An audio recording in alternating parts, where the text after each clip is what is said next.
Estamos iniciando mais um Papo do Bem com o nosso Salvador Hernandes, que é nosso amigo. Ele é trabalhador da Associação Espírita Allan Kardec, faz a parte de terapia. E hoje nós vamos conversar sobre a psicologia da gratidão. Certamente é um assunto muito interessante e que ele vai trazer muitos informes que vão enriquecer o nosso cabedal. Muito obrigado, viu, Salvador, por estar aqui conosco, participando do nosso Papo do Bem. E a palavra é sua para falar sobre esse assunto tão interessante. Eu acho também. Eu acho que a gente precisa estar sempre se lembrando disso, né? Porque muitas vezes a gente vive o cotidiano e está diante de certos desafios e a gente se esquece de agradecer aquilo que a gente já tem presente na nossa vida. A gente se foca muito naquilo que a gente não tem, ou aquilo que a gente gostaria de ter, que a gente almeja ter, que eu acho saudável também, né? A gente pode ter planos, desejar melhorias na nossa vida, mas a gente precisa se lembrar sempre, sabe, de que a gente precisa agradecer e ser muito grato pelo que a gente já tem, porque esse é o caminho para você abrir, né, as possibilidades da mente e da energia para você conseguir o que mais você deseja. Dizem que a fé é a mãe da esperança e da caridade, né? Uhum. Mas eu acho que a gratidão é mãe de todas as outras virtudes, porque a pessoa falar que é humilde ou é amorável sem gratidão, ela não fecha, né? Então a gratidão praticamente é a base de tudo, é um sentimento fantástico, né?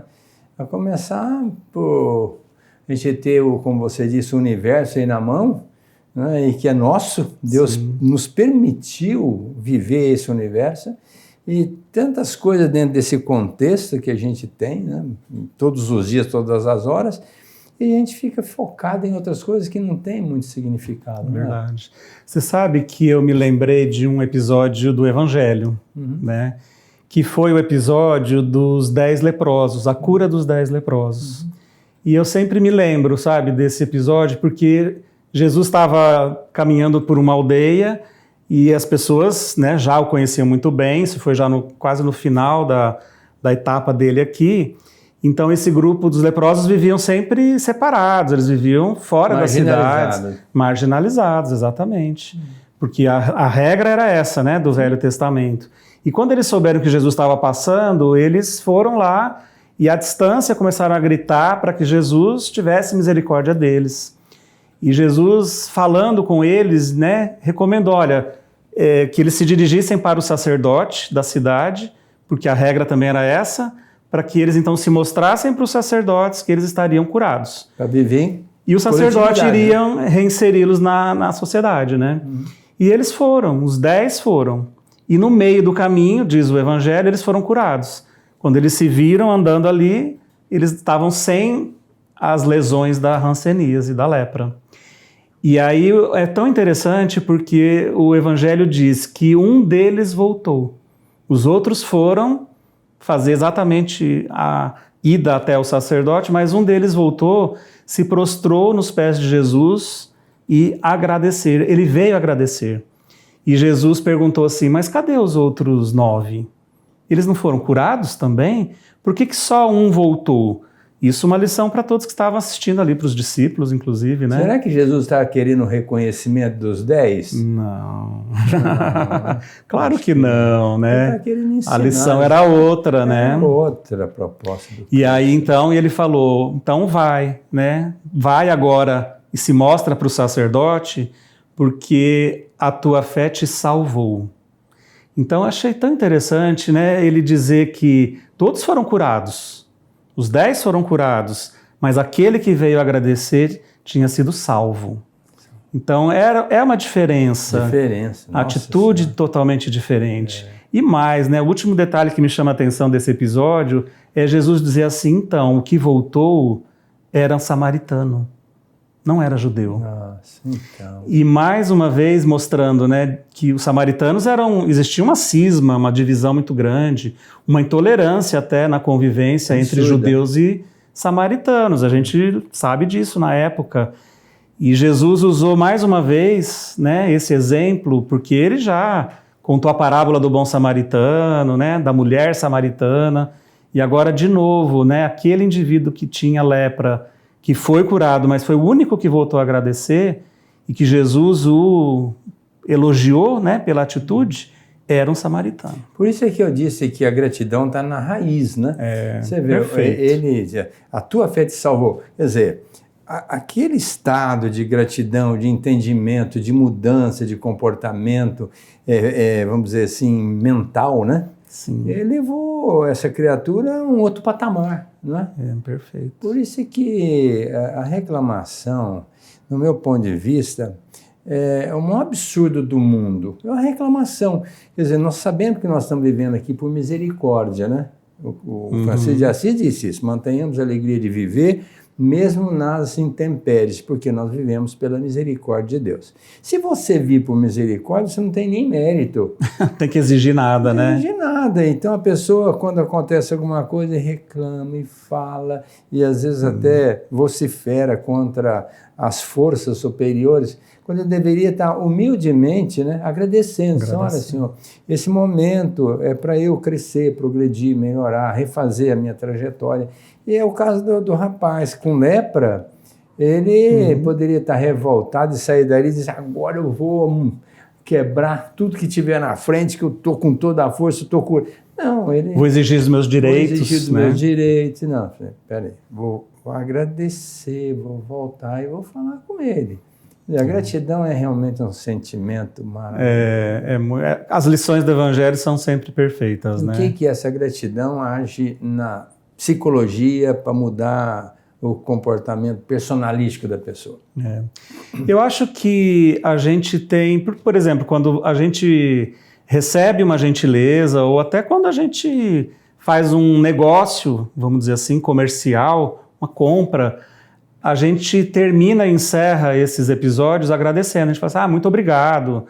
Então, a gente precisa ter esse cuidado, né? Muitas vezes a gratidão, ela está somente, esse muito obrigado, ele é mais cumprir uma coisa protocolar, sabe? De boa regra social. É importante eu dizer obrigado diante de algumas situações, mas eu acho que a gente que pode querer entender melhor e mais profundamente isso, a gente precisa avaliar o sentimento que está por trás das palavras e do comportamento.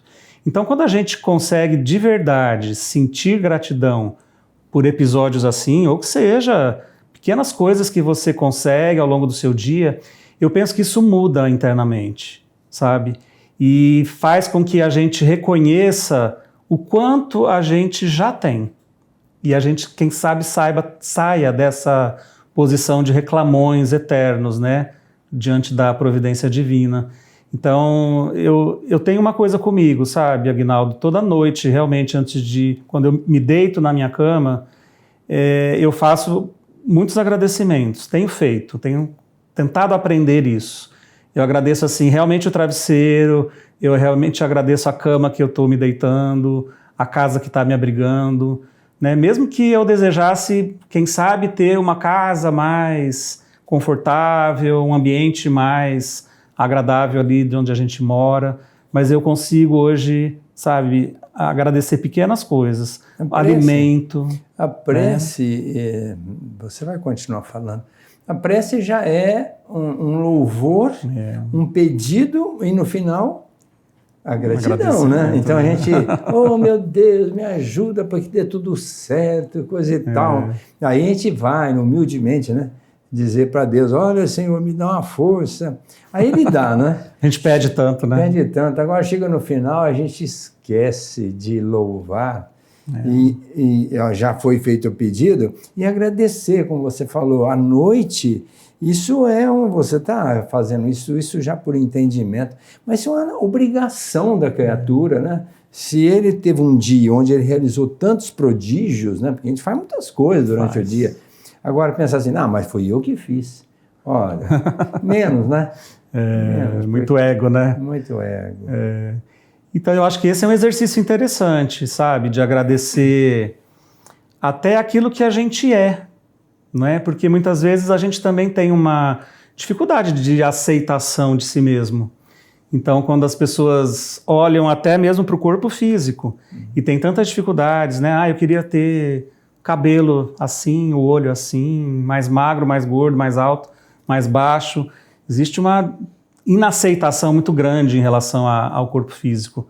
A nossa sociedade estimula muito isso hoje, né? Exigindo ou quase impondo modelos que a gente tem que seguir, né? De aparência, de jeito de ser. Mas eu penso que é um exercício muito valioso para todos nós, sabe?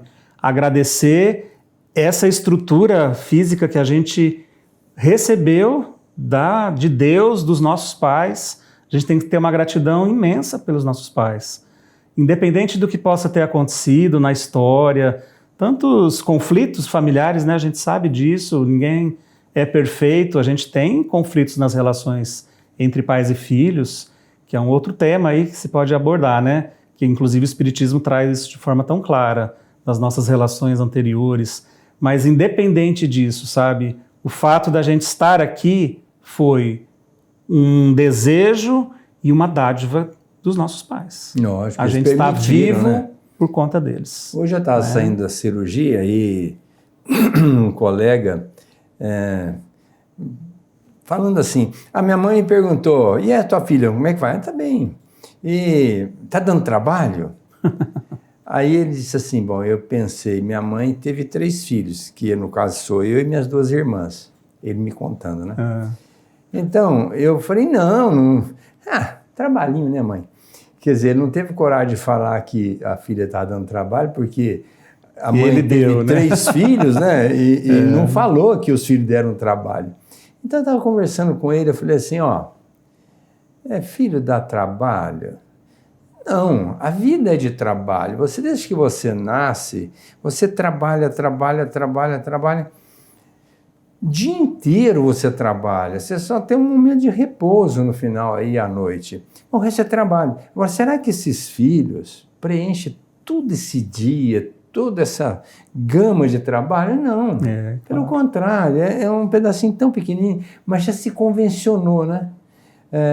Filho dá trabalho, por isso eu quero só um. Só um, né? Na verdade, a gente sabe que o filho, minha mãe falava que é investimento a longo prazo, né? Quanto mais filhos, melhor. Eu tive 4 na próxima encarnação, falei para minha mulher, se ela voltar comigo, eu quero ter 6. Olha. Por quê? Porque eu fico pensando, trabalho, meu Deus do céu, trabalho é todo dia, toda hora.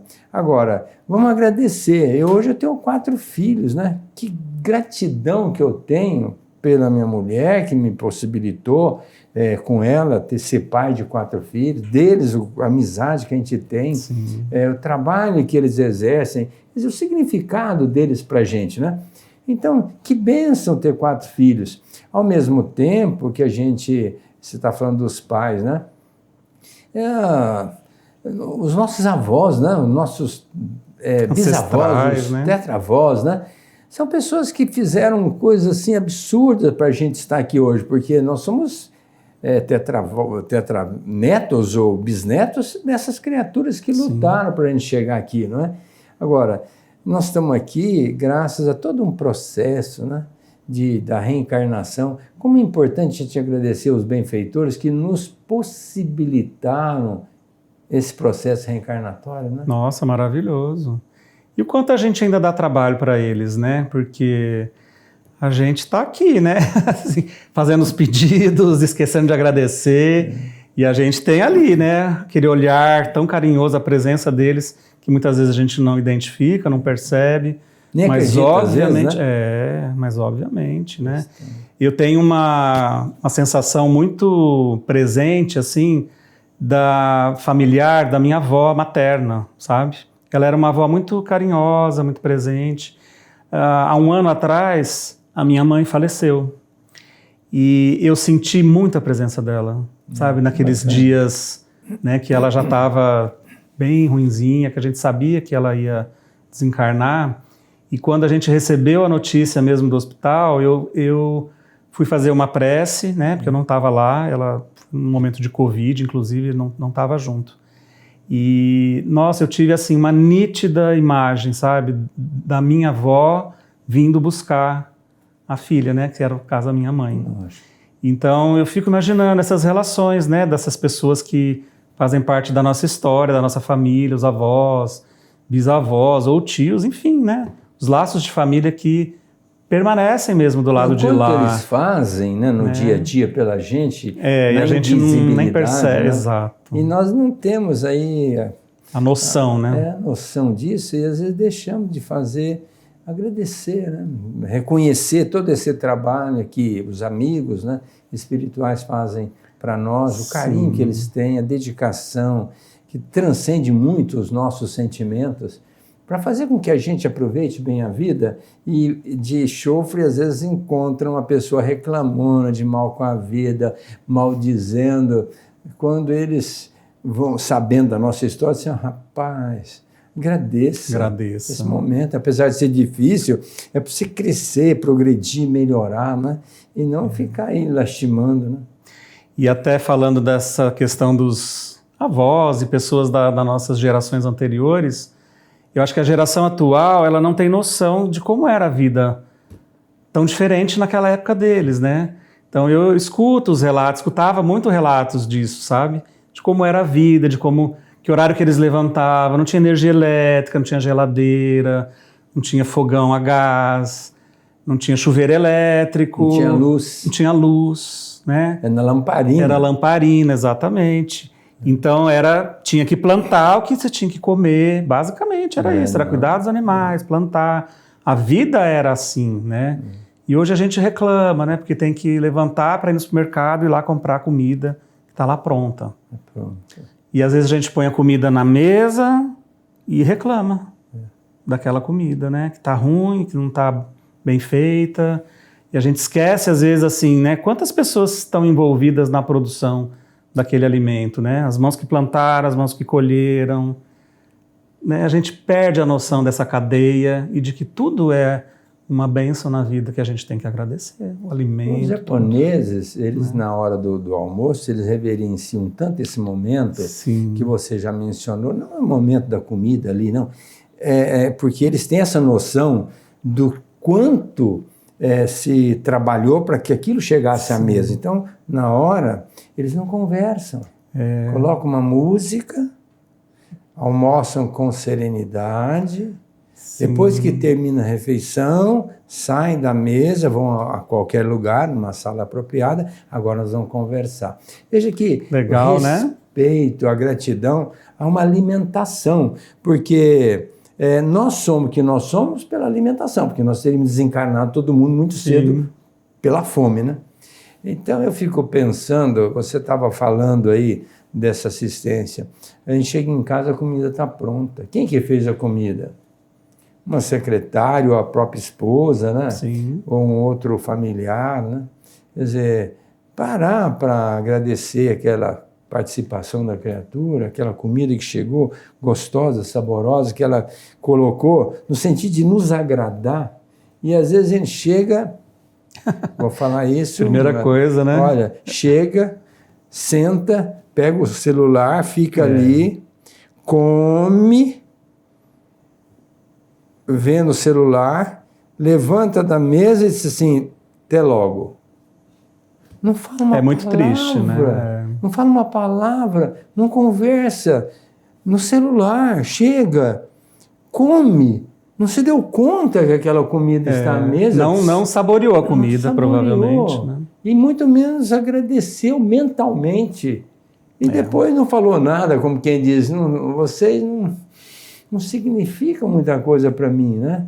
Então, eu continuo, viu, Salvador? Quando eu soube que a Flávia e a Luciana, a Fernanda, todos me noticiaram que você viria falar sobre psicologia da gratidão, além de eu gostar muito de vocês, saber do seu potencial, do seu carinho para conosco, eu fiquei feliz pelo tema. É importante, eu teria que falar isso aqui quase todos os dias, porque... A depressão, por exemplo, hoje que é o mal do século, vem pela reclamação. Exatamente. Se todo mundo agradecesse e não reclamasse, não teria depressão. Mas o pessoal reclama muito. Reclama. Eu acho que quando a gente reclama, né, como a gente falou no início, a gente foca naquilo que a gente não tem. E a gente, de verdade, esquece de reconhecer aquilo que a gente já tem. E tudo que a gente conseguir ou quiser conquistar na nossa vida, se a gente não tiver a base daquilo que você já tem, não adianta você querer conseguir algo que está acima sem antes ter com clareza o reconhecimento daquilo que você já é ou daquilo que você já tem. A pergunta 922 do Livro dos Espíritos, que ela é subejamente conhecida, felicidade é, materialmente, a gente está satisfeito com o que é necessário, né? Veja que o que é necessário. Não é o que você tem, nem o que você não tem, nem o que você almeja. É estar satisfeito com o necessário para você viver, né? Yeah. Então, quer dizer, é muito importante que a gente se dê conta disso. Eu tenho o necessário para eu continuar vivendo. Então, seja feliz. Uma pessoa não, quer um tapete vermelho. Já tem um azul, tá bom, né? Então, e às vezes muito focado no outro, né? No que o outro tem, no que o vizinho tem, no que o parente tem. Então, acreditar que, então, para ser feliz ou ter uma vida boa, eu teria que ter igual ou acima, né? Então, se eu vejo lá, meu vizinho comprou uma televisão, colocou a caixa de papelão fora lá para o lixeiro levar. Nossa, televisão de, sei lá quantas polegadas tem hoje, 70 polegadas. Nossa, então a minha de 55 é péssima. Olha como eu sou infeliz de ter uma televisão de 55 polegadas, porque o meu vizinho tem de 70. E eu sou incapaz de agradecer a minha bela televisão de 55 polegadas, ou que fosse de 32 polegadas, independente do tamanho. Mas é aquilo que eu tenho, aquilo que eu consegui. E os nossos pais não tinham televisão e eram felizes. Né? Pois é. Né? Então essa história do que é o necessário e supérfluo, né? Tem pesquisas que mostram, assim, pessoas que você deve conhecer, inclusive, pessoas que ganham nas loterias. Então, a pessoa que ganha na loteria, ela muda um patamar de satisfação e de felicidade para o alto. E a duração desse nível de felicidade alcançado depois de ganhar na loteria dura, em média, de 3 a 6 meses. Depois de 3 a 6 meses, ele volta no mesmo patamar de antes de ter ganhado na loteria. E com um adendo, com uma preocupação pro resto da vida de administrar aquilo, de gerir aquilo, de fugir, inclusive, das pessoas que possam pedir. Querem pedir emprestado, né? Então, eu entendo que você definiu isso muito bem. É muito rápido, é muito fugaz essa felicidade pelo ganho, né? Ontem eu fui comprar um verniz para pintar lá uma porta que eu tenho em casa e cheguei lá no CIC e a moça falou, quer que bota o CPF no cupom?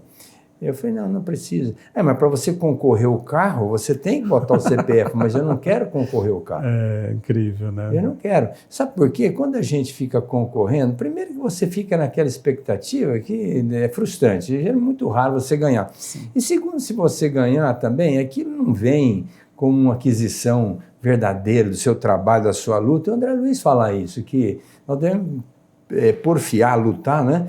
Por ganhar as coisas com o nosso trabalho. Sim. Então tem muita gente que está preocupada em ganhar na loteria, ganhar... Acaba a paz, né? Acaba a paz. Você não vê esse último ganhador, perdeu a vida de 2 meses, me parece, talvez nem isso.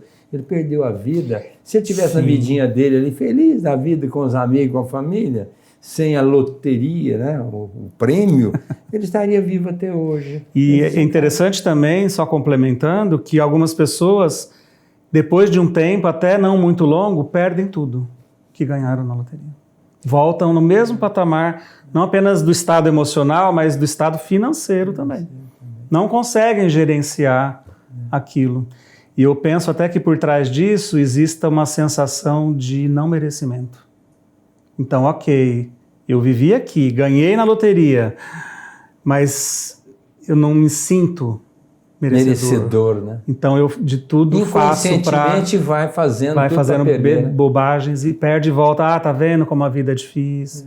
Tá vendo como a pessoa não dá conta de... Se tivesse entendimento que aquilo veio como um talento e estivesse usando para o bem, eu imagino que isso aí até poderia se frutificar, né?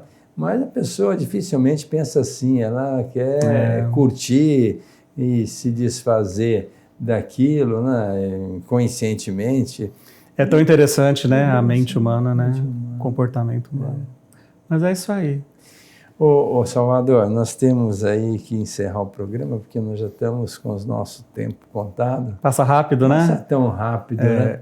Mas eu fiquei muito feliz com a sua presença, agradecido, e tenho certeza que esse assunto, para os nossos telespectadores, vai bater bem fundo. Que bom. Porque essa é a nossa proposta, de estar enaltecendo esses sentimentos que vão nos preparar para vamos dizer assim, para o banquete celeste, né? Isso. As vestes nupciais. São exatamente essas virtudes. A gratidão, eu continuo dizendo, é uma das maiores virtudes do homem, porque quando ele agradece, ele tem, em tese, nos bastidores, tantas outras possibilidades de virtudes.